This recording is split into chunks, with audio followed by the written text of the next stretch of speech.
ओम नमः शिवाय। हर हर महादेव, हर हर महादेव, हर हर महादेव।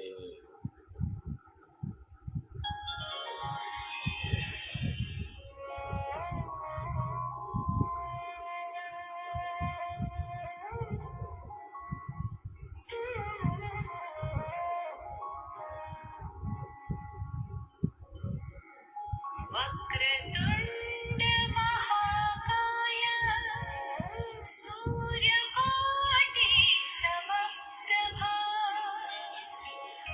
निर्विघ्नं कुरु मे देव सर्वकार्येषु सर्वदा।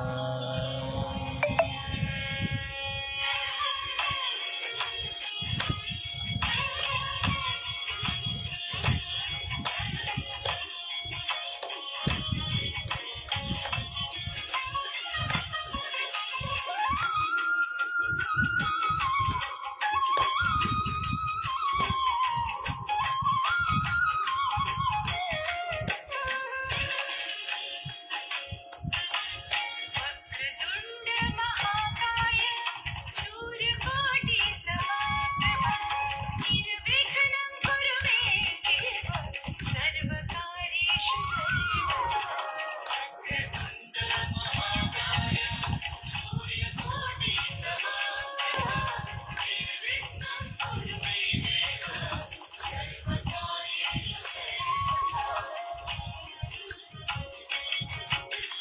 वक्रतुण्ड महाकाय सूर्यकोटि समप्रभा निर्विघ्नं कुरु मे देव सर्वकार्येषु सर्वदा। वक्रतुण्ड महाकाय सूर्यकोटि समप्रभा निर्विघ्नं कुरु मे देव सर्वकार्येषु सर्वदा।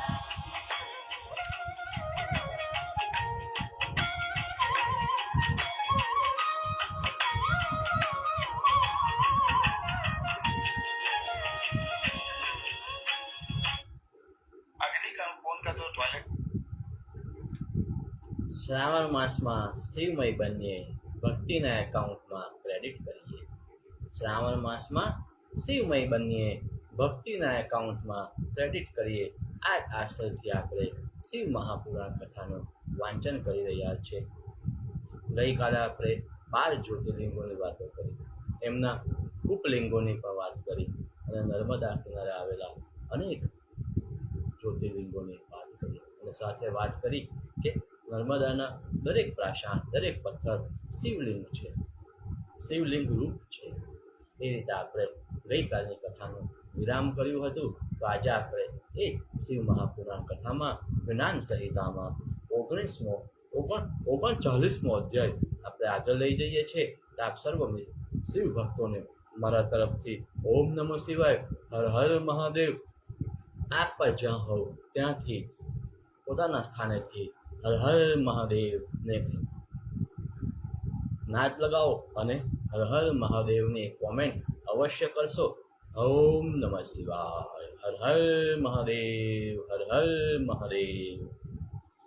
39મો અધ્યાય ઋષિઓ, હે સુત, વળી આપે જે રીતે બીજું પણ શિવનું મહાત્મ્ય કહો, એ પછી શું થયું તે અમને કહો, કહેવા યોગ્ય છે। સુત, હે ઋષિઓ, તો તમે સારું પૂછ્યું। એ જ રીતે પૂર્વે યુધિષ્ઠિરે નારદને પૂછ્યું, માટે મેં જોયું સાંભળ્યું તે પ્રમાણે હું કહું છું। નર્મદાના પશ્ચિમ તીર પર કણકી નામે પુરી હતી। આ પુરીમાં થઈના કુળમાં ઉત્પન્ન થયેલો એક શ્રેષ્ઠ બ્રાહ્મણ હતો। તે પોતાની પત્ની પુત્રોને સોંપી પોતે નિવાસ કરવા માટે કાશી ગયો। ત્યાં રહેલો બ્રાહ્મણ કોઈ વખતે ત્યાં મરણ પામ્યો। તે વૃત્તાંત પુત્રોએ સાંભળ્યું। તે વખતે તેમના બંને પુત્રોએ તેમનું મરણ ક્રિયાનું કાર્ય કર્યું। ત્યાર પછી પુત્ર હિતને ઈચ્છનારી તે બ્રાહ્મણની પત્ની પોતાના બંને પુત્રને પાલન કરતી હતી। પછી તેણે બંને પુત્રને પરણાવી પરંપરાથી પ્રાપ્ત થયેલું ધન બંને પુત્રને પાલન કરતી હતી અને બંને પુત્રને પરણાવી પ્રાપ્ત થયેલું ધન બંને પુત્રને વિભાગ કરી આપ્યું ને પોતાના ભાગનું પણ થોડું પાસે રાખ્યું। તે પછી કેટલાક કાળ સુધી પોતે જીવતી રહી. પછી કોઈ વખતે ભરવા તૈયાર થયેલી તે વિવિધ પ્રકારનું પુણ્ય કર્યું તો એ પ્રાણ જાય નહીં. ત્યારે માનું કષ્ટ જોઈ પુત્રોએ માતાને કહ્યું કે તારે શું નુન્ય ઓછું છે માતા? જે નુન્ય હોય તે તું કહે તે પ્રમાણે અમે કરીએ. એવા પુત્રોના વચન સાંભળી એ માતાએ કહ્યું, નુન્ય ઓછું તો ઘણું છે, જો તમે કરો તો સુખેથી મારું મરણ થાય. એવા માતાના વચન સાંભળી જ્યેષ્ઠ પુત્રએ કહ્યું, હે માતા, જે તમારી ઈચ્છા હોય તે તમે મને કહો. એવા જ્યેષ્ઠ પુત્રના વચન સાંભળી તેમણે કહ્યું કે મારા મનમાં પૂર્વે આવી રીતે ઈચ્છા હતી કે કાશીમાં જઈ શરીર છોડું, પણ દુર્દેવને લીધે તેમ થયું નહીં. હવે તો મરણ અહીં થાય, પણ હે પુત્ર, મારી અસ્થિ હાડકા આરસ થઈ તમારે ગંગાજીમાં નાખવા. તમે તેમ કરવાથી શુદ્ધ થશે, એમાં સંશય નથી. એવા માતાના વચન સાંભળી પુત્રએ કહ્યું, હે માતા, તમે સુખેથી પ્રાણ ત્યાગો, હું તમારું કામ પ્રથમ કરીશ, મારું કામ પછી, એમાં કઈ સંશય નથી. એ રીતે માતાના હાથમાં વચન આપી પુત્ર પોતાને ઘેર ગયો. એટલામાં તો હરિના સ્મરણમાં તત્પર રહીને તે મરણ પામ્યો. ત્યારે તેનું પાછળનું સર્વ કૃત્ય મારી તરી માસિક સાધ કરી બંને પુત્રો શ્રેષ્ઠ સુવાદ નામે પુત્રે પોતાની સ્ત્રી અને પુત્રીને આશ્વાસન કરી માતાનું પ્રિય કરવાની ઈચ્છા તો અસ્થિ લઈ પોતાના સેવકને સાથે લઈ મંગળ સ્મરણ પૂર્વક તે ઘરમાંથી બહાર નીકળ્યા. એ દિવસે 4 ગામ ચાલી કોઈ સારા ગામમાં બ્રાહ્મણે ઘેર ઉતારો કર્યો. વિધિપૂર્વક પોતાનું સંધાકીય કરી સેવક સહિત પોતે ત્યાં અદ્ભુત કર્મવાળા ભગવાનની સ્તુતિ કરતો બેઠો હતો. એટલામાં 4 ઘડી રાત્રિ ગઈ. તે વખતે આશ્ચર્ય થયું કે હું કહું છું તે બ્રાહ્મણના આંગણમાં એક ગાય બાંધી હતી. તેટલામાં બહાર ગયેલા તે ઘણી બ્રાહ્મણે આવી પોતાની સ્ત્રીને કહ્યું કે હે પ્રિય, હજી ગાય દોઈ નથી.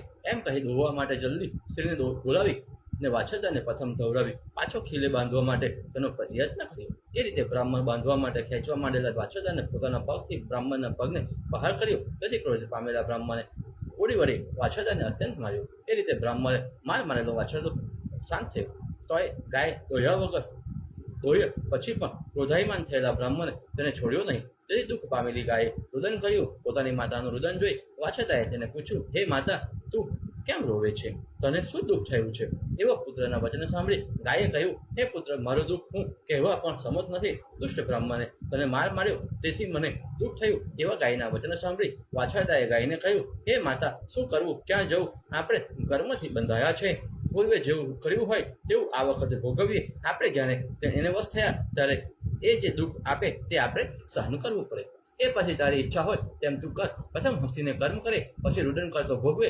સુખ તથા દુઃખ સર્વને કર્મની થાય છે, માટે કર્મ પૂંજાય છે. હું તું બાકી જીવાદિક સર્વ કર્મ વડે બંધાયા છે, માટે તેમનો તારે કંઈ શોક કરવો નહીં. એવા પુત્રના વચન સાંભળી ગાયે પુત્રને કહ્યું, હે વસ, હું બધું જાણું છું. જો કે પ્રજા કર્માધીન છે, તોય પણ ભગવાનની માયા વડે બંધાઈને હું દુઃખી પામી છું. રુદન કર્યા મારું દુઃખ શાંત થાય તેમ નથી. એવા માતાના વચન સાંભળીને વાછરદાએ માતાને કહ્યું, હે માતા, જ્યારે તું એમ નથી એવા માતામાં એમ જાણે છે ત્યારે રુદન કરે છે, અને રુદન કરીને પણ શું કરીશ? માટે દુઃખી છોડ દે. એવા પુત્રના વચન સાંભળી માતાએ કહ્યું, જ્યારે તે બ્રાહ્મણને મારા જેવું દુઃખ થશે ત્યારે મારું દુઃખ થશે. એવું દુઃખ જ્યારે બ્રાહ્મણને દઈશ ત્યારે બ્રાહ્મણના પોતાના માનમાં જાણશે કે પુત્રજન્ય પુત્ર સંબંધી દુઃખ આવું થાય. હે પુત્ર, પાતઃ કાલે શિંગડેથી એના પુત્રને હું એવી રીતે હણીશ કે તત્કાળ પોતાના જીવિતનો ત્યાગ કરશે, અને એમાં સંશય નથી. એવા માતાના વચન સાંભળી વાછડે માતાને કહ્યું, આપણે જે પ્રથમ કર્મ કર્યા તેનું ફળ હાલ ભોગવીએ છીએ. હે માતા, બ્રહ્મ હત્યાનું ફળ વળી તું કેવા ફળ ભોગવીશ? હે માતા, દેવ હરેલા તેને હણીને તું શું કરવા મારવાનું નિમિત્ત બને છે? શુભ કર્મથી સ્વર્ગ મળે છે અને દુષ્કર્મથી નરક મળે છે. બે સમાન હોય તો જન્મ પ્રાપ્ત થાય છે. જે કર્મનો ક્ષય થવાથી મુક્તિ થાય છે. ક્યારેક પણ કર્મનો નાશ થયા પછી જન્મ થાય નહીં. પુત્રત્વ માતૃત્વાદિક સંબંધ કર્મથી થાય છે. તે શરીરના ધર્મ છે, આત્માના નથી. માટે વળી તું કર્મ કરવામાં કેમ તત્પર થાય છે? વાસ્તવ વિચારતામાં હું ક્યાં, તારી પુત્રી ક્યાં, તું માતા કોની, માતા ક્યાં, પિતા ક્યાં, બંધુ ક્યાં સ્વામી તથા કયા બાળક ક્યાં? કોઈનું પણ કંઈ નથી. સર્વ પોતપોતાના કર્મને ભોગવે છે. એમ જાણી દુઃખ છોડી દઈ પાછળકારે તારે તેમ કરવું નહીં.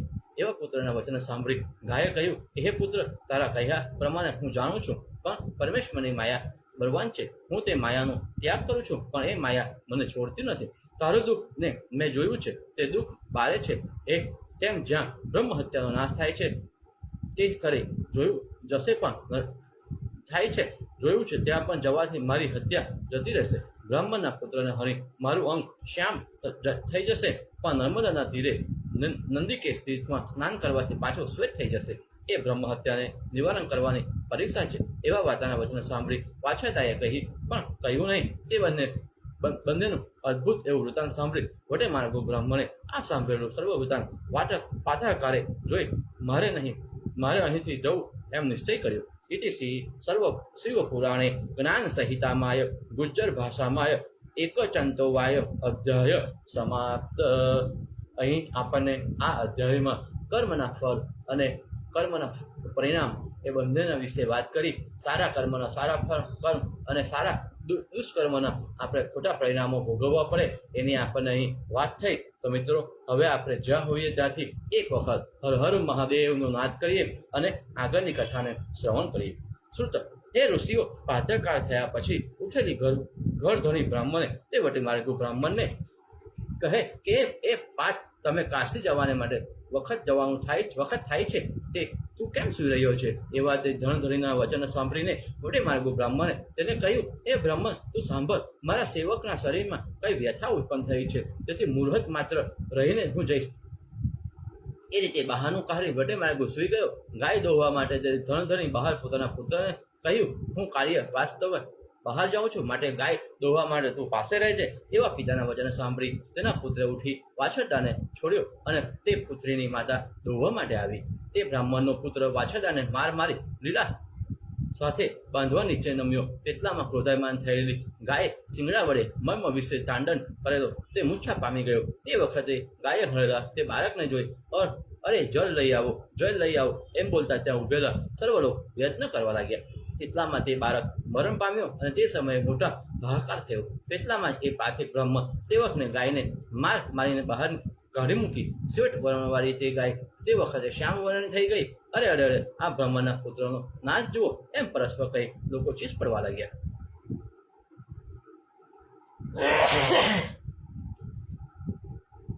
ઓમ નમઃ શિવાય. અરે આ બ્રાહ્મણના પુત્રનો નાશ જુઓ એમ પરસ્પર કહી લોકો ચીસ પાડવા લાગ્યા. એ પાઠ બ્રહ્મ તો તે આશ્ચર્ય જોઈ ત્યાંથી નીકળ્યો અને જ્યાં ગાય ગઈ તેની પાછળ ગયો. ગાય તો પૂછડું કરી જલ્દી નર્મદા કિનારે આવી નંદિકેશ તીર્થની નજીક નિર્મળ જળમાં 3 વાર સ્નાન કરી પાછી શ્વેત રંગવાળી થઈને જેમ આવી તેમ પાછી ગઈ. તેને વિસ્મયમાં જોઈ પામેલો બ્રાહ્મણ, ઓહો, બ્રહ્મ હત્યાને નિવારણ કરનાર આ અત્યંત મોટું તીર્થ છે એમ પોતે બ્રાહ્મણ તથા તેની સેવક બંને તેમાં નહ્યા. એ રીતે નંદિકેશના તીર્થમાં સ્નાન કરી તે નંદીની પ્રશંસા કરતા તેઓ ત્યાંથી જવા લાગ્યા. તેટલામાં આભૂષણ પહેરેલી કોઈ સુંદરી માર્ગમાં મળી. તે સુંદર સ્ત્રીને તેને કહ્યું, તું ક્યાં જાય છે?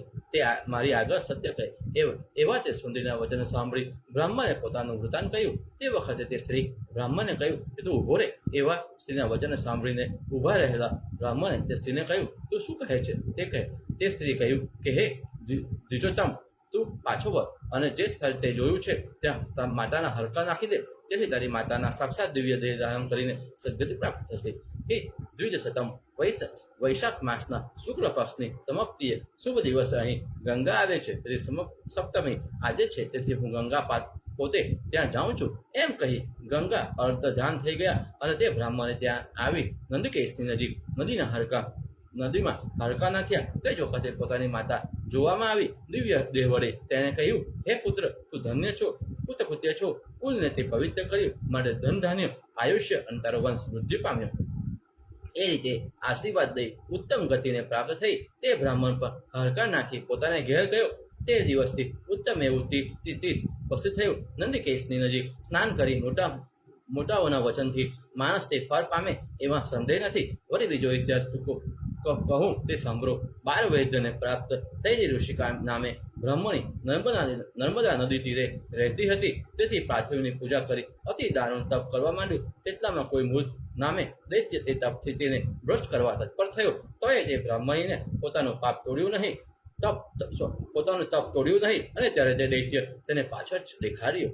તે વખતે શિવ એ રીતે ભાષણ કરતી ભયથી અત્યંત ત્રાસ પામેલી એવી બ્રાહ્મણીએ શરણાગતિથી રક્ષા માટે શિવનું વ્રત પોતે કર્યું. તે વ્રત જોઈ તેને આનંદ થવા માટે તથા લોકોના ઉપકાર માટે મહાત્મા નંદિકેશ નેતા આવ્યા. પસંદ થયેલા શંકરને તે બ્રાહ્મણીએ પાર્થિવ રૂપે કહી સ્થાપન કર્યા. તે વખતે પસંદ થયેલી ગંગાએ પણ તે બ્રાહ્મણીને કહ્યું, હે સાધ્વી, તું વરમાં. એવા ગંગાના વચન સાંભળી તે બ્રાહ્મણીએ કહ્યું કે મારે માટે વૈશાખ માસમાં એક દિવસમાં સપ્તમીને દિવસે મારે ત્યાં આ સ્થળે આવવું. એવા બ્રાહ્મણીના વચન સાંભળી ગંગાએ કહ્યું, તથાસ્તુ. તે દિવસથી તે ઉત્તમ એવું તીજ થયું. માટે ત્યાં જે મનુષ્ય સ્નાન કરે છે બ્રહ્મ અત્યાધિક પાપથી પણ જરૂર મુક્ત થાય છે. હે મુનીશ્વરો, જે તમે મને પૂછ્યું તે સર્વને મેં તમને કહ્યું. ઇતિ શિવ પુરાણે જ્ઞાન સંહિતામાય ગુજ્જર ભાષાય નંદિકેશમ મહાત્મય નામો અધ્યાય સમાપ્ત. નર્મદા નદીના કિનારે આવેલું નંદિકેશ્વર સ્થાન જે બ્રહ્મ હત્યા જેવા મોટા પાપથી પણ મુક્ત આપે છે એ આપણને આજે મહાપુરાણ શિવ કથામાં શ્રવણ કર્યું. મિત્રો, આપણે આગળની કથાનું શ્રવણ કરશું. ઋષિઓ, હે સુત, વળી પણ જ્યાં જ્યાં ઉત્તમ એવા શિવલિંગ હોય તે અમને કહો. હે સુત, હે ઋષિઓ, વ્યાસે સ્થાપિત કરેલા વ્યાસેશ્વર, સુકે સ્થાપિત કરેલા સુકેશ્વર, ભંડારેશ્વર, હુકારેશ્વર, સુરેશ્વર, ભૂતેશ્વર, મહાપાપે તારાના સંયમેશ્વર, તપ્તિકા નામ નદીના તીર પર કુમારેશ્વર, સિદ્ધેશ્વર, તનેશ્વર, દર્શનથી પાપને હરનાર રામેશ્વર, ઋષિશ્વર, કુંભેશ્વર, નંદીશ્વર, પંચભૂતેશ્વર, પૂર્ણા નદીના વિશે પૂર્ણ કલવિવેશ્વર, ગોદાવરીના તીરે કલાપેશ, ચંક્રેશ, ચંદ્રાક્ષીના સમાન ફળ આપનાર ચંદેશ્વર, અંશ વડે અવતરેલા સાક્ષાત પરમેશ્વર, ગોદ પાપેશ્વર, ભીષ્મેશ્વર, સૂર્યેશ્વર, તુક્કા નદીના પર ત્રંબકેશ્વર, ગોકરેશ્વર, મહાપુરુષ રૂપ નારુકેશ, રામેશ્વર, લોકપૂજિત અનેક નામ જેના નંદેશ્વર, વિમલેશ્વર, કંટકેશ્વર, તૃપ્તિકાને પૂર્વ સાગરમાં સંગમ પર ધર્મકેશ્વર તથા પશ્ચિમ સાગર ઉપર સિદ્ધેશ્વર વિરાજે છે. બિલેશ્વર, અંધકેશ, જ્યાં શંકરે અંધક નામના દૈત્યને હર્યો હતો તે શંકર પોતે અંશયથી સ્વયં સ્વરૂપ ધારણ કરી વિરાજમાન થયા છે. તે અંધકેશને નામે કહેવાય છે. લોકોને સુખદાયક એવા શંકેશ્વર, કરદમેશ્વર, અબુ દાચલમાં કોટીશ્વર, ઘણાના દુઃખ હરનાર અંચલેશ્વર, કૌશિકના તીર પર નિરંતર નાગેશ્વર બિરાજે છે. કલ્યાણ તથા સુખમાંનું ભાજન એવા અંતેશ્વર, યોગેશ્વર, વૈજનાથેશ્વર, કોટીશ્વર, સપ્તેશ્વર, કલ્યાણરૂપ નામ દ્વારા ભદ્રેશ્વર, ચંદેશ્વર, સંગમેશ્વર, વળી સંગમેશ્વરના પશ્ચિમ તીર પર ગૌતમેશ્વર. એ સૌનકાદિક બ્રાહ્મણો પૂર્વ દિશામાં જે લિંગ હતા તેવું મેં તમને કહ્યા, પણ દક્ષિણ દિશામાં અનાવૃત્તિ દુકાળમાં સારી રીતે પૂજા કરેલા સાક્ષાત શંકરદેવ અંશ વડે પોતાના ઉપકાર માટેના અનસૂયાના સુખ માટે અત્રીશ્વર નામથી પ્રગટ થયા. તેના સુતના વચન સાંભળી પરમ તે ઋષિએ સુતને આવી રીતે પૂછ્યું, હે શ્રુવત, અત્રીશ્વર એવા હર કેમ ઉત્પન્ન થયા તે તમે અમને કહો. સુત કહે, હે ઋષિઓ, તમે સારું પૂછ્યું. માટે જે કથા સાંભળી મનુષ્ય પાતકની તથા મુક્ત થાય છે એવી શુભ કથા હું તમને કહું છું તે સાંભળો. દક્ષિણ દિશામાં કામદ નામે તપના સાધન બુદ્ધ વિખ્યાત એવું વન છે. તે વનમાં બ્રહ્માના પુત્ર અતિ નામના ઋષિ પોતાની સ્ત્રી અનસૂયા સહિત તપ કરતા હતા. પૂર્વે કોઈ આ વખતે એ સ્થાનકે દેવચ્છા વડે 100 વર્ષની સ્ત્રી અનાવૃષ્ટિ થઈ 100 વર્ષની સ્ત્રી અનાવૃષ્ટિ થઈ. ત્યાં રહેનાર સર્વ પ્રાણીઓ દૂષિત થયા. હે ઋષિઓ, પૃથ્વીમાં કોઈ ઠેકાણે જળ દેખાતું ન હતું. સર્વ વૃક્ષ શુષ્ક થઈ ગયા તથા પત્ર તથા ફળ ક્યાંય દેખાતા ન હતા. નિત્ય કર્મ માટે સ્નાન કે જળ દેખાતું ન હતું. તેથી ઋષિ દુઃખયુક્ત થયા. લીલું પાંદડું પણ ક્યાં દેખાતું ન હતું. 10 દિશાઓમાં તીક્ષ્ણ ઉના વાયુ વાતા હતા. તેથી પ્રાણીઓનો પ્રલય નાશ થવા માંડ્યો. જેને જોઈ સાધ્વી એવી અનસૂયાએ કહ્યું, આ પ્રાણીઓ દુઃખ મારાથી સહન થતું નથી. તે વખતે આસન ઉપર બેઠેલા મુનિવર અત્રિ 3 વાર પ્રાણાયામ કરી સમાધિમાં લીન થયા અને પરમ તત્વનું ધ્યાન કરતા સ્વામીને જોઈ અન્ન વિનાના શિષ્યો ક્ષણ માત્રામાં દૂર જતા રહ્યા. ત્યારે એકલી અનસૂયા હર્ષથી પતિની સેવા કરતી હતી. પછી અનસૂયા સુંદર પાથુલિંગ ઉપર મંત્રથી માનસ ઉપચાર કરી વિધિપૂર્વક તેની પૂજા કરી અત્રિના આગળ સ્થાપના કરી. સ્વામીની સેવા કરતી પછી તે અનસૂયાએ 2 હાથ જોડી સ્વામીને અને શિવને પ્રદક્ષિણા કરી દંડવત પ્રણામ કરતી. તે વનમાં રહેનાર દૈત્ય અને દાનવ તે સુંદરીને જોઈ વિહ્વલ થયા, પણ તેના તેજને જોઈ માણસ જેમ અગ્નિને જોઈ દૂર ઊભો રહે તેમ દૂર ઊભા રહ્યા. પણ પાસે આવી શક્યા નહીં, કેમ કે અત્રિના તપથી અને અનસૂયાનું તપ વિશેષ જોવામાં આવ્યું. એ રીતે જેટલા વખત સુધી દેવી અનસૂયાએ સેવા કરી ત્યાં સુધી તે શ્રી પુરુષ જ ત્યાં હતા, બીજા કોઈ પણ પુરુષો રહ્યો નહીં. એટલો કાળ થયો તો પણ પરમ ધ્યાનમાં લીન એવા શ્રેષ્ઠ અત્રિને કંઈ પણ જાણતા ન હતા એવા સાધ્વી અનસૂયા પણ પોતાના સ્વામી તથા શિવનું સેવન કરવામાં તત્પર હોવાને લીધે બીજું કંઈ પણ જાણતી ન હતી. એવી રીતના તે અત્રિના તપથી તથા અનસૂયાના ભજનથી દેવતાઓ, ઋષિઓ અને ગંગાદિક નદીઓ પરમ વિસ્મય પામી દર્શન માટે ત્યાં આવ્યા. તે બંનેનું અદ્ભુત તપ તથા ભજન જોઈ પરસ્પર કહેવા લાગ્યા કે આ બંનેમાં તપ તથા ભજન એ બેમાંથી શું શ્રેષ્ઠ છે? અત્રે અનસૂયાનું તપ અને અનસૂયાનું ભજન એ સર્વ જોઈ તેઓ કહ્યું કે અનસૂયાનું ભજન કે પૂર્વે થઈ ગયેલા ઋષિઓએ પણ દુષ્કર એવું તપ કર્યું હતું, પણ આવું ભજન કોઈએ કર્યું નથી. અરે ભાઈ, આ ઋષિને ધન્ય છે, આ દેવ એની શ્રી અનસૂયાને પણ ધન્ય છે, કારણ કે આ બંને કરે છે એમાં શુભ કર્મ હાલ બીજું કોણ કરે? એવી રીતે તેની પ્રશંસા કરી ગંગા તથા મહાદેવ સિવાય તે સર્વને જેમ આવ્યા હતા તેમ પાછા ગયા. કારણ કે સાધ્વી અનસૂયા ધર્મમાં મોહિત થયેલી, તેના ભજનથી પસંદ થયેલી ગંગા આને ઉપકારક કરી પછી હું જઈશ એમ વિચાર કરીને ગઈને તેમજ તેના ધ્યાનથી બંધાયેલા શિવ તેની ઉપર કૃપા કર્યા વગર પાછા ગયા નહીં. એ રીતે ગંગાએ વિચાર કર્યો કે તે પછી જે થયું તે ઋષિઓ તમે સાંભળો. તેટલામાં અનાવૃષ્ટિ દુકાળ થયે 54 વર્ષ વીતી ગયા. ત્યાં સુધી અત્રિ તપ અને ધ્યાનનો આશ્રય કરી બેઠા હતા. તેટલામાં વખત સુધી અનસૂયાએ અનાદિક આહાર પણ ગ્રહણ કરવાની ઈચ્છા કરી નહીં. તેટલામાં તો કોઈ વખતે બ્રહ્મવેતાઓમાં શ્રેષ્ઠ અને સર્વજ્ઞ એવા અત્રિ ઋષિએ જાગૃત થઈ પોતાની પ્રિયાને કહ્યું કે મને જળ આપ. સ્વામીના વચન સાંભળી કમળ ગ્રહણ કરી અનસૂયાએ વનમાં ગઈ અને વિચાર કરવા લાગી કે શું કરવું ને ક્યાં જાઉં, મારે જળ ક્યાંથી લાવવું? એ રીતે વ્યગ્ર થયેલી તેને જોઈ નદીઓમાં શ્રેષ્ઠ ગંગા ઊભી રહી અને તે ગંગા અનસૂયાની પાછળ ચાલવા લાગી. ત્યારે ગંગાએ અનસૂયા પ્રત્યે કહ્યું, હે દેવી, તને હું પસંદ થઈ છું, માટે આજ્ઞા કર, તે પ્રમાણે કરું.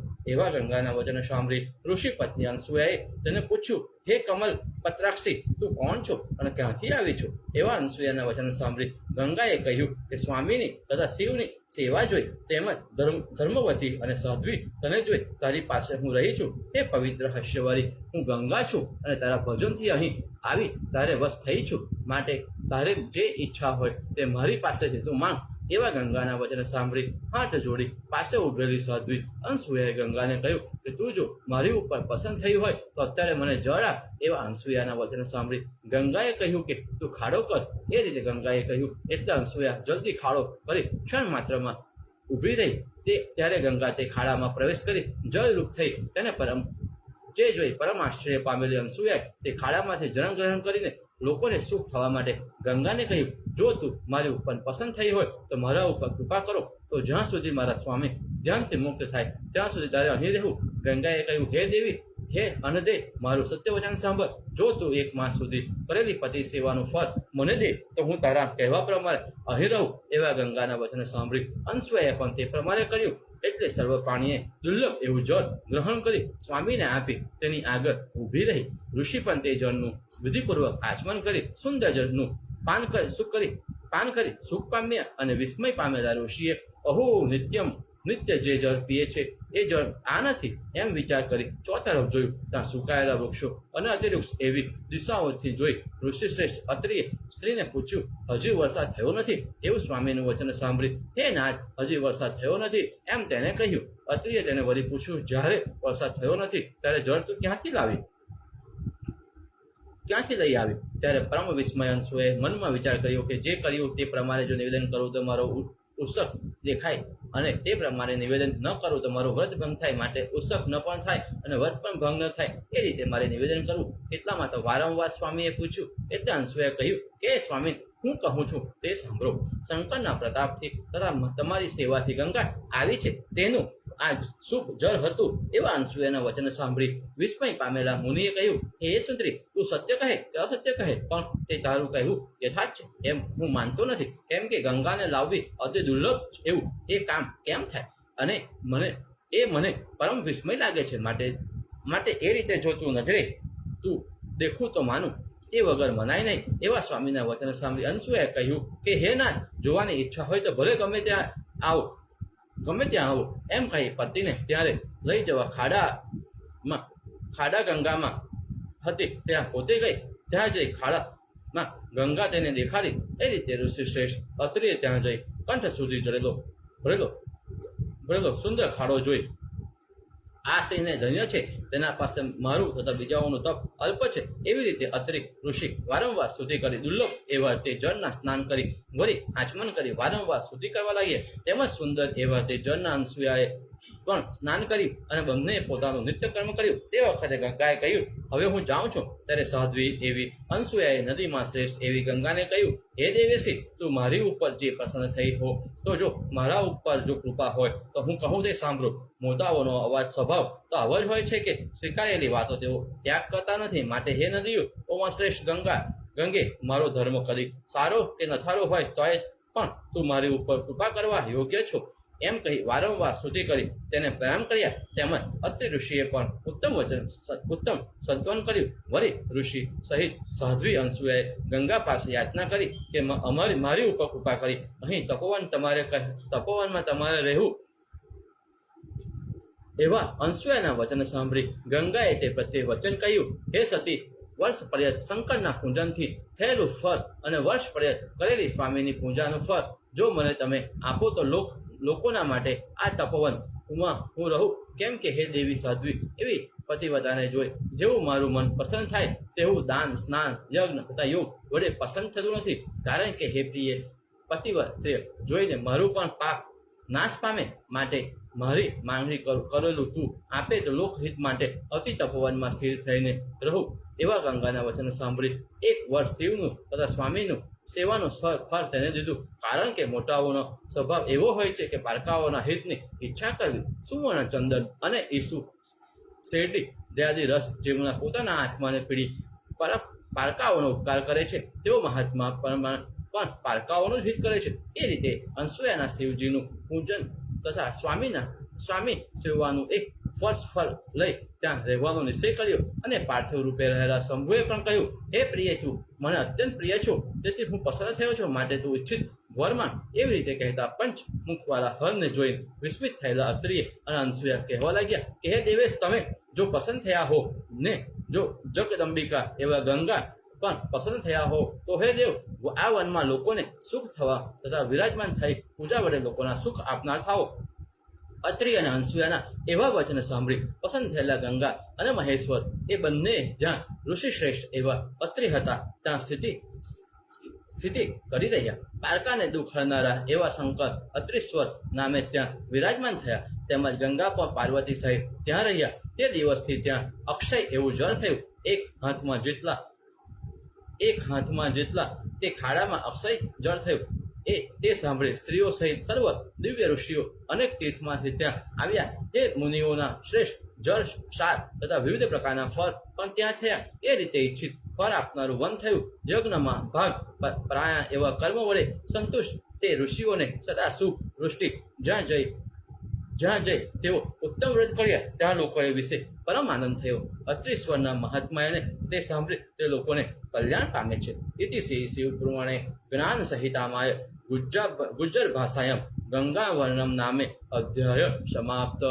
અત્રિ ઋષિ અને અનસૂયા તેમના ધર્મપત્નીના તપથી માં ગંગા અને ભગવાન શિવ પોતે પ્રસન્ન થયા અને વનમાં પોતાનું સ્થાન નક્કી કર્યું. તે કથા આપણે આજે અહીં સાંભળી. તે હવે કથાને આપણે હવે શિવ મહાપુરાણ કથામાં જ્ઞાન સંહિતામાં આજે આપણે 42મો અધ્યાય આગળ વધારીશું. હે શ્રેષ્ઠ ઋષિઓ, વ્યાસના મુખથી સાંભળ્યા પ્રમાણે પાપને તારવા એવી કથા કહું છું તે સાંભળો. ઋષિઓ, હે સુત, વ્યાસના પ્રસાદથી તમે સર્વ જાણો છો. તમારાથી કંઈ પણ અજાણ્યા થયું હોય નથી. માટે તમને પૂછીએ છીએ જે તમે જે લિંગનું પૂજન કર્યું તે સર્વદા તે જ પ્રકારે કરવું કે બીજો પ્રકાર છે તો શું કારણ છે? તે કારણ તોય અમને કહો. એ વિશે કલ્પાંતર કથામાં મેં સાંભળ્યું છે તે હું કહું. પૂર્વે દારૂક નામના વનમાં બ્રાહ્મણોનું જે વૃત્તાંત થયું તે જ પ્રમાણે મેં સાંભળ્યું છે અને તમને કહું તે સારી રીતે સાંભળો. દારૂક નામના વનમાં રહેનાર નિરંતર શિવના ધ્યાનમાં પ્રણયા શિવ ભક્ત એવા શ્રેષ્ઠ ઋષિઓ નિરંતર 3 કાળ અનેક પ્રકારના મંત્રો સ્ત્રોતો વડે શિવનું પૂજન કરતા હતા. એ રીતે મહાદેવની સેવા કરતા ધ્યાન માર્ગમાં પ્રણામ એવા તે ઋષિઓ કોઈ વખતે વનમાં સમિત એવા માટે ગયા. કેટલામાં નીલોલોહી સાક્ષાત શંકર વિલક્ષણ રૂપ સ્વરૂપ ધારણ કરી પરીક્ષા જોવા માટે ઋષિઓની સ્ત્રીઓ પાસે આવ્યા. દિગંબર નગ્ન અતિ તેજસ્વી વિભૂતિ રૂપ આભૂષણોથી શોભતા ચેષ્ટા અને કટાક્ષ કરતા હાથમાં શિષ્ય ધારણ કરેલા સ્ત્રીઓના મોહમાં કરતા એવા પોતે હર ત્યાં પધાર્યા.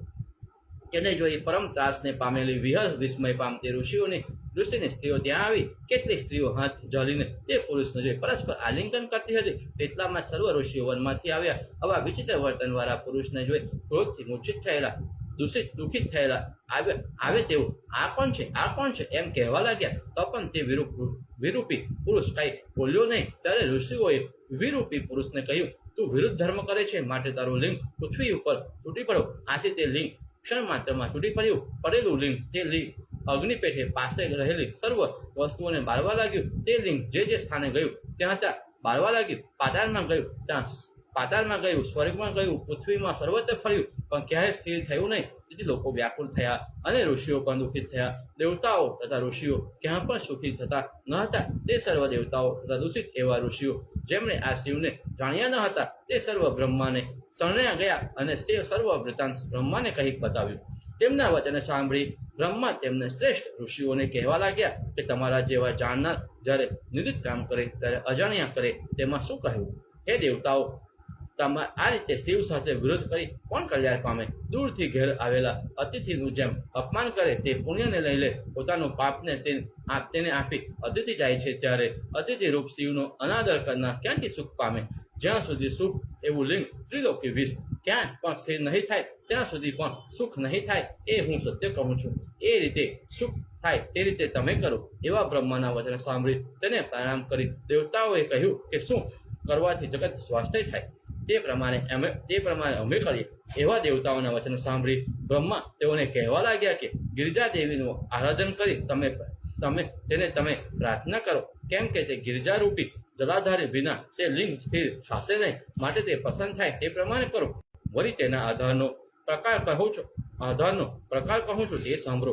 ઉત્તમ અષ્ટદળ કરી તેની ઉપર ઔષધિયુક્ત કુંભ સ્થાપન કરો. પછી દુર્વા પર જવ તથા જુવારા સહિત તેમાં અર્થિત પૂરી વેદ મંત્રોથી તે ઉત્તમ કુંભનું અભિમંત્રણ કરવું. તે પછી નમસ્તે રુદ્રાય એ અધ્યાય ગળામાં રહેલા તે જળની લિંગના ઉપર ઋષિઓએ અભિષેક કરવો. એમ કરવાથી તે લિંગ શાંત પામશે. અને પછી ત્યાં ગિરજારૂપી જલધારા સ્થાપન કરી તેમાં તે લિંગને સ્થાપન કરી અભિમંત્રણ કરવું. તે વખતે સુગંધી ચંદન, પુષ્પ, ધૂપ, દીપ, આરતી આદિ પૂજા વિધિ પરમેશ્વર એવા શંકરને સંતુષ્ટ કરવા પ્રણામ, સ્તુતિ, વાદ, ગાન તથા સ્વકિત વચન કરી જય જય એ શબ્દનો ઉચ્ચાર કરવો. પછી પ્રાર્થના કરવી કે હે દેવેશ, હે જગતને આનંદ કરનાર, પસંદ થાઓ. જગતના કરતા, જગતનું પાલન કરતા તથા સંહાર કરતા પણ આપ છો. તેમજ જગતના આદિ, જગતના યોનિરૂપ, જગત વિશે રહેલા સર્વ લોકોને પારનાર પણ આપ છો. માટે હે કલ્યાણરૂપ શાંત થાવ. એમ કરવાથી જગત સ્વસ્થ થશે, એમાં સંશય નથી. એ રીતે બ્રાહ્મણની આજ્ઞાથી દેવતાઓએ પિતામહ બ્રહ્માને પ્રણામ કરી શિવને શરણે જઈ પરમ ભક્તિથી તેની પૂજા કરી ને દેવ તથા ઋષિઓએ તેમની સ્તુતિ કરી. તેથી શંકર પસંદ થયા. પછી દેવતાઓએ તથા ઋષિઓએ વિચાર કર્યો કે જલાધારી રૂપી પાર્વતી વિના લિંગ ધારણ કરવા કોઈ સમર્થ નથી. માટે પાર્વતી રૂપી જલાધારી વડે શાંતિ થશે તેમાં સંશય નથી. એમ વિચારી બ્રહ્મા સહિત તે દેવો તથા ઋષિઓએ ગિરિજાની પ્રાર્થના કરી. એ રીતે ગિરિજા પણ તથા વૃષભ ધ્વજ મહાદેવને પસંદ કરી પૂર્વ કહેલો વિધિ કરી જલાધારીમાં સ્થાપન કરેલા તે ઉત્તમ લિંગનું મંત્રો વિદ્યા વડે દેવ તથા ઋષિઓને સ્તનવન તથા પૂજન કર્યું. એ રીતે વૃષભ ધ્વજ સંતુષ્ટ સુખી કરી તેઓ ઉભા હતા. તેટલામાં કૃપાયુક્ત એવા શિવે કહ્યું, હું પસંદ થયો છું, હવે મનુષ્ય સુખી થશે. એ સાંભળી આનંદ પામેલા દેવતાઓ અને ઋષિઓ શિવને પ્રણામ કરી વારંવાર સ્તુતિ કરવા લાગ્યા.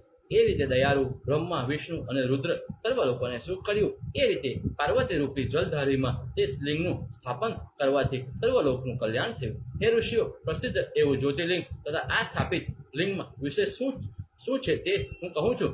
જે આ પૂર્વ કહેલા લિંગને રુદ્રે સ્થાપન કરેલું છે તે જ્યોતિર્લિંગને બીજું જ છે.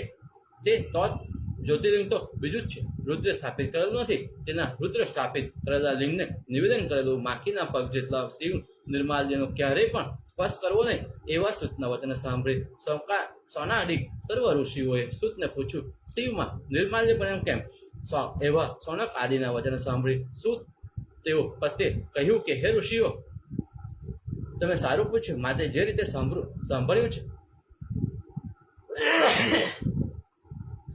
સાંભળ્યું છે તે હું કહું છું. દક્ષના શાપથી થતા રુદ્રને જે દારૂક વનમાં જે કાર્ય કર્યું હતું તે શિવને ધરાયેલું તે નિર્માલ્ય અસ્પૃશ્ય ગણાય છે. એ રીતે રુદ્રે સ્થાપિત સર્વલિંગને ધરાયેલું નિર્માલ્ય થાય છે ને જ્યોતિર્લિંગને નિવેદન કરેલું દૂષિત થતું નથી.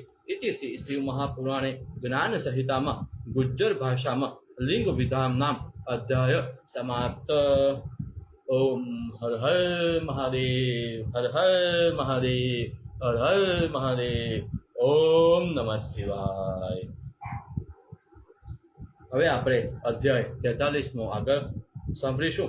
એ સૂત અંધકનો વધ કહ્યો તે પણ અમે વિસ્તારથી સાંભળ્યો નથી. માટે એ સુંદર કથા વિસ્તારીને તમે કહો. હે ઋષિઓ, તમે સારું પૂછ્યું તે સાંભળો. હિરણ્યાક્ષનો પુત્ર અંધક નામે પ્રખ્યાત હતો. તેને બ્રહ્માનું આરાધન કરી અત્યંત દુર્લભ એવા વરને પ્રાપ્ત કરી તેની પાસે આવી તે રીતે વર માંગ્યું કે જ્યાં સુધી ચૈતન્ય રૂપ મેરા એવા મારામાં બ્રહ્માંડ રહ્યું છે એવું મને જ્ઞાન થાય ત્યાં સુધી મારું જીવિત રહો. એવા વચન સાંભળી બ્રહ્માએ કહ્યું, ઠીક કેમ છે? એવો વર મેળવીને બ્રહ્માને પ્રણામ કરી તે અંધક નામના અસુરે સમગ્ર ત્રિલોક તથા દેવતાઓને જીતી સર્વ દિગ્પાલોને પણ જીત્યા. ત્યારે દેવતાઓ મંદરાચલનો આશ્રય કરી દેહ નિર્વાહ કરવા લાગ્યા. અંધકાસુર પણ તે દેવતાઓના મંદરાચલમાં છે એમ સાંભળી દેવતાઓને મારવાની ઈચ્છાથી સૈન્ય સહિત ત્યાં ગયો. એટલે જ્યાં દેવથી દાનવનું પરસ્પર અત્યંત યુદ્ધ થયું. તેમાં દેવતાઓના બળથી દૈત્યો ચોતરફ દિશાઓમાં ભાગ્યા. અંધક પર નૈઋત્ય કોણની પાસે સમુદ્રની નજીક સુંદર ખાડો કરી છુપાઈ ગયો. કોઈ વખતે તે ખાડામાંથી બહાર નીકળી વારંવાર તે પ્રજાને પીડિત કરતા કરી મોટા બળ અને પરાક્રમવાળો તે દૈત્ય પાછો તે ખાડામાં પેસી જતો હતો. ત્યાં ખાડો મોટા નગરમાં જેવડો 3 યોજનનો થયો. બીજા સરખા તે ખાડામાં તે દૈત્ય નિરંતર રહેતો હતો. દુઃખિત એવા દેવતાઓ તો વારંવાર શિવની આગળ નિવેદન કરી ઊભા રહ્યા. એવી રીતે પ્રાર્થના કરવાથી પસંદ થયેલા મહાદેવે દેવતાઓને કહ્યું કે હે દેવતાઓ, તમે મને સૈન્ય લઈ ત્યાં જાઓ, હું ગણ સહિત આવું છું. એમ કહી દેવ એવા મહાદેવ તે દૈત્ય જ્યારે ખાડામાંથી બહાર નીકળ્યો તેટલા વખતમાં તે ખાડામાં પધાર્યા. તેની બહાર દૈત્ય તથા દેવતાઓ અત્યંત દારૂણ એવું યુદ્ધ કરવા લાગ્યા. તેમાં દેવતાઓને મારીને ઠલવાયેલો અંધક દૈત્ય ખાડામાં આવ્યો. તેટલામાં જ પરમાત્મા એવા શિવે ત્રિશુલ વડે માર્યો. તે વખતે અંધકે શંભુનું ધ્યાન કરી તેમની પ્રાર્થના કરી કે અંતકાલે મારું દર્શન કરે તે ક્ષણ માત્રમાં તમારા સ્વરૂપને પ્રાપ્ત થાય. વળી મારો આ અંતકાળ થયો, માટે તમારા જેવો હું થાઉં. સ્તુતિ કરેલા શંકરે સાંભળી તે દૈત્યને કહ્યું, હે દેવેશ, જો તમે પસંદ થયા હો તો તમારી ઉત્તમ ભક્તિ મને આપો. એવા અંધકાસુરના વચન સાંભળી શંકરે કહ્યું, આ વખતે તને મારા દર્શન વરદાન આપું છું અને તારી માંગણી પ્રમાણે બીજા જન્મ તને ભક્તિ મળશે. એવી કહી શંભુ તે દૈત્યને ખાડામાં સ્થાપન કર્યું ને તે શંભુ પોતે પણ લોક કામની માટે ત્યાં બિરાજમાન થયા. બાકીના જે દૈત્યો હતા તે બધા તો ક્ષણ માત્રમાં હરાયા. એટલે જગત સ્વસ્થ થયું. દેવતાઓ પરમ સુખ પામ્યા. તેથી સર્વ દેવતાઓ પાછું પોતપોતાનું કાર્ય કરવા લાગ્યા. વળી ત્યાં એ ખાડામાં લોકોના ઉપકાર માટે સાક્ષાત શંભુ અંધકેશ્વર નામથી વિરાજમાન થયા. જે પરમેશ્વર અંધકેશની નિરંતર પૂજા કરે તેમના મનની કામના 6 માસમાં પરિપૂર્ણ થાય છે.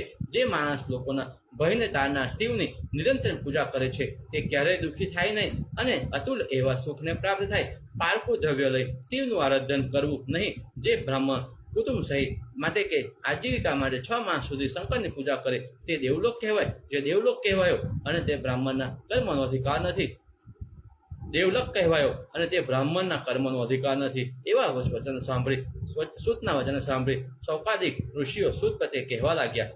ઇતિ શિવ મહાપુરાણે જ્ઞાન સંહિતામાય ગુજ્જર ભાષામાય અંધકેશ્વર મહાત્મા નામનો અધ્યાય સમાપ્ત. અંધકેશ્વર ના સ્થળનું જે મહાત્મા બતાવ્યું.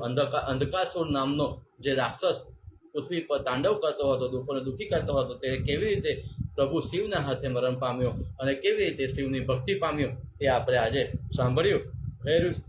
હે શિવ ભક્તો, હવે આપણે 44મો અધ્યાય આગળ વાંચીશું. ઋષિઓ કહે, સુત, જે દેવલક કહેવાયો તેનું અર્થ શું કાર્ય છે? સુત કહે, વેદનો પાર પામેલો, શિવની ભક્તિમાં પ્રતિમાન, નિરંતર શિવ શાસ્ત્રમાં પ્રાણાયામ, જ્યોતિષતો માદી, યજ્ઞનો કર્મનો કરતા, નિત્ય નૈમિત્તિક કર્મ કરનાર, ધર્મિષ્ઠા એવો દદુચી નામે બ્રાહ્મણ હતો. તેનો સ્વભાવ જ વળી સુદર્શન નામનો પુત્ર હતો. તેને દુષ્કુળમાં ઉત્પન્ન થયેલી દુષ્કલ્પ નામની સ્ત્રી હતી. વળી તે બ્રાહ્મણ સ્ત્રીને વશ હતો અને તેને 4 પુત્રો હતા. સુદર્શન પણ નિરંતર શિવની પૂજા કરતો હતો. હે ઋષિઓ, દધીચી તો પૂર્વે જ બ્રહ્માના પુત્ર શિવ પૂજા વિશે આસક્ત હતા. તે રીતે શિવ પૂજા નિત્ય કર્મમાં પરાયણ હતો. તે જે રીતે પોતે કહે તે જ રીતે કર્મ કરે તથા બીજા પાસે પણ કરાવે. હે ઋષિવર્ય, તેથી દધીચી દુર્દૈવના યોગથી વખતે આવે જે વિપરીત થયું તે જે રીતે મેં સાંભળ્યું તે પ્રમાણે હું તમને કહું છું તે સાંભળો. દધીચી કોઈ ગામ પ્રત્યે ગયો હતો. ત્યાં તેના સંબંધી જનોએ રોકીને રાખ્યો. ત્યાં પોતે જવા વખતે પુત્રને, હે પુત્ર, તું શિવ ભક્તિમાં તત્પર રહેજે એમ કહી ગયો. તેથી તે પણ તે રીતે નિરંતર શિવ પૂજન કરતો હતો. તેટલામાં હે ઋષિઓ, માઘ કૃષ્ણ ચતુર્દશી અર્થાત મહાશિવરાત્રિ આવી. તે દિવસે સર્વ મનુષ્યોએ ઉપવાસ કર્યો. તેમજ સુદર્શનને પણ હંમેશા પ્રમાણે શિવની પૂજા કરી. પછી રાત્રિમાં સ્ત્રીનો સંગ કરી પાછો મંદિરમાં શિવલિંગ પાસે આવ્યો. તે રીતે ત્યાં આવી સ્નાન કર્યા વગર તે શરીરને શિવની પૂજા કરી. તેથી પ્રાતઃકાળે ક્ષણ માત્રમાં જળતાને પ્રાપ્ત થયો. કારણ કે શાપ શિવજીએ પોતે આ રીતે તેને દીધો.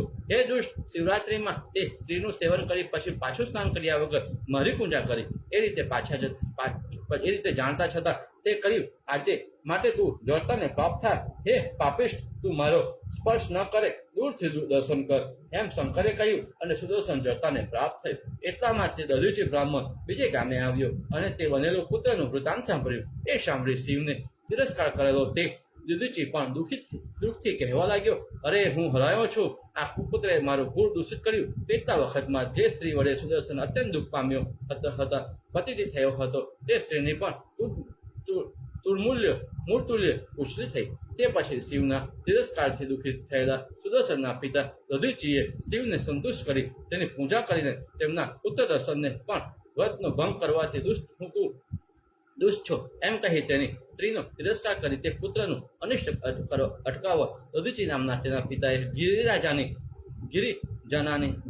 ગિરજાની પૂજા કરી. તેથી પસંદ થયેલા દેવી પાર્વતી દધીચીના પુત્રને તેનું ઇષ્ટ સારું એવું કરવા માટે તેનો અંગીકાર કર્યો. તે વખતે પણ ગિરિજાની પૂજા કરી. એ રીતે પૂજન માટે સુદર્શનને ચંદી પસંદ કર્યા. પસંદ થયેલા ગિરિજાએ પણ સુદર્શનનો પુત્ર તરીકે સ્વીકાર કરી તેની ઉપર અનુગ્રહ કર્યો. પછી તે માટે ચંદિકાએ શિવને પણ પસંદ કર્યા. એ રીતે દધીચી વૃષભધ્વજ શિવને વારંવાર નમસ્કાર કરી પુત્રને ખોરામાં બેસાડી પુત્રના પાટક રૂપ બ્રહ્મ શુદ્ધિને પણ ગિરિજાએ દૂત સ્નાન કરાવ્યું. પછી પુત્રની શુદ્ધિ માટે 3 વાર સૂત્રથી વિતાડેલું એક ગ્રંથિવાળું જનોય તેને દઈ શિવ ગાયત્રીનો તેને ઉપદેશ કરી. વળી તે જપ માટે ઓમ નમઃ શિવાય એ મંત્ર કહી 16 વાર આ મંત્રનો જપ કરી આ બટુક સુદર્શન પૂજા કરી. પાપાર્ધ આદિ નમસ્કાર પર્યત ઋષિઓની સનિધિમાં મંત્ર વાત્રિક અને પૂજા વડે વૃષભધ્વજની પૂજા કરે. પછી ઓમ નમઃ શિવાય ઇત્યાદિ અનેક નામ મંત્ર ભણાવી તેને કહ્યું કે શિવ પૂજા નિમિત્તે જે કંઈ ધાન્ય, ફળ, વસ્ત્ર, દૂધ અને તૈલ્ય હોય તે સર્વ તારે ગ્રહણ કરવું. કેમ કે શિવ નિર્માલ્ય ગ્રહણ કરવાનો તને દોષ નથી. વળી શિવ તેને કહેવા લાગ્યા કે મારા અને દેવીના કૃત્યમાં તું મુખ્ય છું. એક પાજાત્ય તથા એક વખત તારું કરેલું પૂજન એ બંનેમાં સમાન છે. જો તું અસ્તુ એ રીતે કહે તો શિવ પૂજા સંપૂર્ણ થાય. માટે તારું પૂજન ન થાય તો પૂજન કરવાનું સર્વ નિષ્ફળ. પછી મહાત્મા એવા સુદર્શનના જે 4 બટુક પુત્રો હતા તેમને પણ પરમાત્મા એવા શિવે પૂર્વાદી 4 દિશાઓમાં અભિષેકાદી ઉપચારથી સત્કાર કરી સ્થાપન કર્યા. પછી તેમને કહ્યું કે તમારે વર્તુળાકાર તિલક કરવું, સદા શુભ જળથી સ્નાન કરવું, તેમજ શિવ સંધ્યા તથા તેની ગાયત્રીનો જપ કરવો. પ્રથમ મારી સેવા કરી પછી કુલ પરંપરા પ્રાપ્ત કાર્ય કરવું. વેદના મંત્રનો ઉચ્ચાર કરવો નહીં, તમારે ઉચ્ચાર કરવો નહીં અને તેને યોગ્ય એવા જે પૂર્વ મંત્ર કહ્યા છે તેનો ઉચ્ચાર કરવો.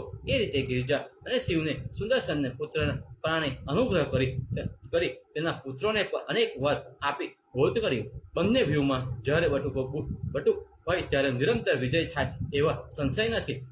જાણે તારી પૂજા કરી તેને મારી જ પૂજા કરી એવી રીતે વર આપીને કહ્યું, તમારે સદા પોતાનું કર્મ વેદ મંત્ર સહિત કરવું. એ રીતે શિવ તથા પાર્વતીએ સ્થાપન કર્યા પછી તેઓ બટુક કહેવાયા. તપથી ભ્રષ્ટ થયા ત્યારે તપોધન મનાયા, પણ શિવ પાર્વતીની કૃપાથી વડે બહુધા વિસ્તાર પામ્યા. તેમની પ્રથમથી પૂજા થાય ત્યાર પછી મહાત્મા શિવની પૂજા થાય. જ્યાં બટુક સુધી બટુકની પૂજા હોય ત્યાં સુધી ત્યારે શિવની પૂજા ન કરવી. એવી રીતે શિવના વચન માટે તેમ જ કરવું. શુભ વા અશુભ હોય તો પણ બટુકનો પરિત્યાગ કરવો નહીં. પ્રજાપત્ય નિમિત્તે બ્રાહ્મણ ભોજનમાં એક બટુક હોય તો અધિક ફળ લેનાર થાય. તેમજ શંકર પાર્વતીના પૂજાદી કાર્યમાં પણ બટુક મહાત્મય અતિશય છે. અંધકેશ મહાદેવની સમીપ નગરમાં રહેલા ભદ્ર નામે રાજાના પ્રજાપત્યમાં નિયમમાં તે જે નિરંતર બ્રહ્મ ભોજ થતું હતું તેમાં જે થયું તે જ રીતે સાંભળ્યું છે તે પ્રમાણે કહું તે સાંભળો. હે ભક્ત, રાજાને શંકરે એક ધ્વજ આપ્યો તો તેને કહ્યું કે આ ધ્વજથી વર્ત સંપૂર્ણતા સૂચક ચિહ્ન છે. હે રાજન, આ મારો પામેલો ધ્વજ પ્રાતઃકાળમાં તમારે તારે ઊભો કરવો. પછી મારું પૂજાદી કૃત્ય તથા ભોજનરૂપ પ્રજાપત્ય સંપૂર્ણ થઈ રાત્રિએ તે ધ્વજ પોતાની મેળે કરશે. અને વ્રત સંપૂર્ણ થયું નહીં હોય તે તો રાત્રિએ પણ સ્થિર રહેશે. તે રાજાને આવી નિરંતર નિયમ હતો કે શિવ પૂજાથી વિધાનથી દિવસે દિવસે પ્રજાપત્ય કરવું. તે પ્રાતઃકાળે ધ્વજ બાંધે તે પ્રસંગે આ બટુકનું ભોજન આદિ કર્યું. રાજાએ તો બટુકને જમાડી પાછો મોકલ્યો. તે પ્રજાપત્ય સંબંધી બ્રાહ્મણો હજી જમાડ્યા ન હતા એટલામાં તો ધ્વજ પડી ગયો. તેને જોઈ રાજાએ પૂછ્યું, હે બ્રાહ્મણો હજી જમે છે, ઉઠ્યા નથી, તેમ ધ્વજ કેમ પડી ગયો? ત્યારે સત્યવાદી બ્રાહ્મણોએ તેને કહ્યું, ચંડી તથા શિવનો પુત્ર બટુક તમને પ્રથમ જમાડ્યો તેથી ધ્વજ પડી ગયો. એ રીતે તેમનો મહિમા શંકરે વધાર્યો. માટે પ્રાચીન વિદ્વાનોએ બટુકોને શ્રેષ્ઠ કહ્યા. તે બટુકોએ સર્વથી પ્રથમ શિવની પૂજા કરી, કેમ કે તે પૂજા સર્વ પ્રકારે શુભ દેનારી થાય છે. અને પૂજા પૂર્ણ થાવ તે રીતે કહી પૂજાનું ઉત્તરાયણ પણ તેમણે જ કરવું. એટલે તેમનું કાર્ય બીજું કંઈ નહીં. હે મુનિઓ, જે સાંભળી શિવની પૂજામાં શિવજીની પૂજા ફળ જ પાપે છે તેવું તમને મેં કહ્યું, એવું સર્વને મેં તમને કહ્યું. ઇતિ શ્રી મહાપુરાણે જ્ઞાન સંહિતામાં ગુજ્જર ભાષાય ચતુશ્રેષ્ઠેશ્વર અધ્યાય સમાપ્ત. ઓમ નમઃ શિવાય. હર હર મહાદેવ, હર હર મહાદેવ. આજે આપણે અહીં શિવ મહાપુરાણ કથાને આજે આપણે વિરામ આપીશું. આપ જ્યાં હો ત્યાંથી શિવમય બનો. શ્રાવણ માસ આપના માટે, આપના પરિવારજનો માટે, આપના સર્વ મિત્ર મંડળ માટે સુખ, સમૃદ્ધિ, શાંતિ અને શિવમય ભક્તિ પામો. આપ સર્વ શિવ આપને ભક્તિમય બનાવે, પોતાના ભક્તિમાં લીન કરે એવા મારા શુભ આશયથી આપણે આ શિવ પુરાણ કથાનું શ્રવણ કરી રહ્યા છે. માટે શ્રાવણ માસમાં શિવમય બનીએ અને ભક્તિના એકાઉન્ટમાં ક્રેડિટ કરીએ. શ્રાવણ માસમાં શિવમય બનીએ, ભક્તિના એકાઉન્ટમાં ક્રેડિટ કરીએ. એ આશયથી આપણે આ શિવ મહાપુરાણ કથાનું શ્રવણ કરી રહ્યા છે. આજે આપણે શિવ મહાપુરાણ કથાને અહીં વિરામ આપીશું અને આવતીકાલે આટલા જ વાગ્યે, આટલા જ ઉત્સાહથી અને આટલા શિવમય બની આપણે સૌ એક સાથે હર હર મહાદેવના નાદ સાથે મળીશું. આવતીકાલે પણ આપ શિવ મહાપુરાણ કથાના શ્રવણ માટે પધારશો એવી મારી આપને નમ્ર વિનંતી છે અને મારા તરફથી આપને આમંત્રણ છે. હર હર મહાદેવ, હર હર મહાદેવ, હર હર મહાદેવ.